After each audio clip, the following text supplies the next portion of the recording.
بسم اللہ الرحمن الرحیم۔ السلام علیکم ناظرین، ہم امید کرتے ہیں کہ آپ سب خیریت سے ہوں گے۔ ہماری دعا ہے کہ آپ سب ہمیشہ خیریت اور عافیت سے رہیں، آمین۔ ناظرین، ہمارا آج کا موضوع ہے صلاۃ التوبہ، یعنی توبہ کی نماز کا بیان۔ توبہ کی نماز کا طریقہ کیا ہے اور اس نماز کی شرعی حیثیت کیا ہے؟ یہ نماز کب اور کیسے ادا کی جا سکتی ہے؟ اس کی کتنی رکعتیں ہیں اور اس میں کون کون سی صورتیں پڑھنا بہتر ہے؟ ناظرین، آپ نے سنا ہوگا کہ انسان خطا کا پتلا ہے۔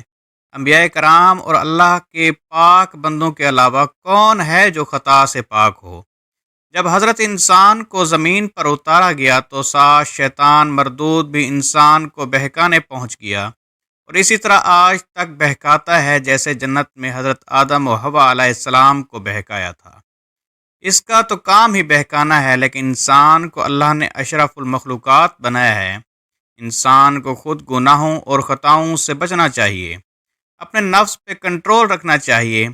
پھر بھی اگر کوئی گناہ یا خطا ہو جائے تو کیا کرنا چاہیے؟ کیا جو گناہ یا خطا ہو گئی بس اس پر عذاب یا پکڑ لازمی ہو جائے گی؟ کیا اس گناہ کی معافی کا کوئی چانس نہیں؟ کوئی ایسا طریقہ جس سے ہم اپنے کیے ہوئے گناہوں سے بچ جائیں؟ جی ہاں ناظرین، اللہ پاک کا لاکھ شکر ہے کہ ہمیں دین اسلام ملا، جو محبتوں اور رحم دلی والا دین ہے۔ اس لیے اپنے کیے ہوئے گناہ یا خطا کی معافی کے لیے اللہ پاک کی ہم سب پہ رحمت ہے کہ ہم سب کے لیے توبہ کا دروازہ کھلا رکھا ہے۔ یہ توبہ کا دروازہ اس وقت تک بند نہیں ہوگا جب تک موت کا فرشتہ نہ آن پہنچے یا پھر سورج مغرب کی جانب سے طلوع نہ ہو جائے۔ توبہ قرآن اور روایت میں مکرر استعمال ہونے والی اصطلاحات میں سے ایک ہے۔ قرآن پاک میں بے شمار آیات میں اللہ رب العزت نے اپنے بندوں کو توبہ یعنی سچے دل کے ساتھ خالص توبہ کرنے کی ترغیب دی ہے۔ قرآن پاک میں اللہ رب العزت کا فرمان عالی شان ہے، اے ایمان والو، اللہ تعالیٰ کی طرف ایسی توبہ کرو جس کے بعد گناہ کی طرف لوٹنا نہ ہو۔ اور سورہ نور میں اللہ رب العزت کا فرمان عالی شان ہے، اے ایمان لانے والو، تم سب اللہ تعالیٰ کی طرف توبہ کرو تاکہ تم کامیاب ہو جاؤ۔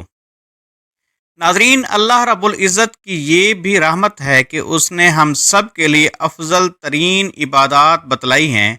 اللہ پاک کی شان کریمی یا رحمی دیکھیں کہ اس نے اپنے بندوں کو توبہ جیسا خوبصورت عمل سکھایا جو گناہوں کو دھو دیتا ہے۔ جب بنی آدم سے غلطی ہوتی ہے تو وہ اللہ تعالیٰ سے معافی مانگتا ہے، وہ اللہ تعالیٰ کو بہت زیادہ معاف کرنے والا پاتا ہے۔ سبحان اللہ۔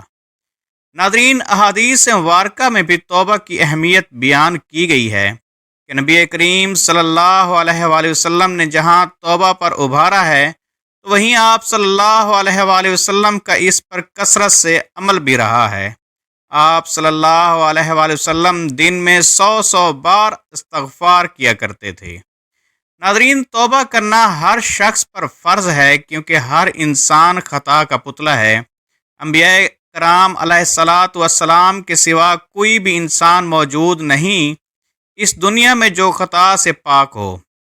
ہر انسان اپنی زندگی میں کوئی نہ کوئی خطا ضرور کرتا ہے، مگر اپنی خطاؤں پر، اپنی غلطیوں پر شرمسار ہو کر اپنے رب کی بارگاہ میں توبہ کر لینی چاہیے تاکہ اللہ رب العزت کی ذات ہم سب سے راضی ہو جائے اور ہم سب کو ہر طرح کے عذاب سے بچا لے، ورنہ اللہ تعالیٰ کا عذاب بہت زیادہ خطرناک ہے۔ ایک اور حدیث مبارکہ میں ارشاد ہے، نبی کریم صلی اللہ علیہ وآلہ وسلم کا فرمان ہے، یقیناً اللہ تعالیٰ بندے کی توبہ اس وقت تک قبول کرتا ہے جب تک اس کا نرخرا بجنا شروع نہ ہو جائے۔ جب سورج مغرب سے طلوع ہو جائے تو توبہ قبول نہیں ہوگی۔ ایک اور حدیث مبارکہ میں نبی کریم صلی اللہ علیہ وآلہ وسلم نے ارشاد فرمایا کہ اللہ تعالیٰ سے اپنے جرم کی سچی توبہ کرنے والا ایسے ہے جیسے اس نے گناہ کیا ہی نہ ہو۔ سبحان اللہ۔ ہر مومن اور مومنہ پر فرض ہے کہ گناہوں سے بچتے رہیں، اور اگر گناہ سرزد ہو جائے تو توبہ کرنی واجب ہے۔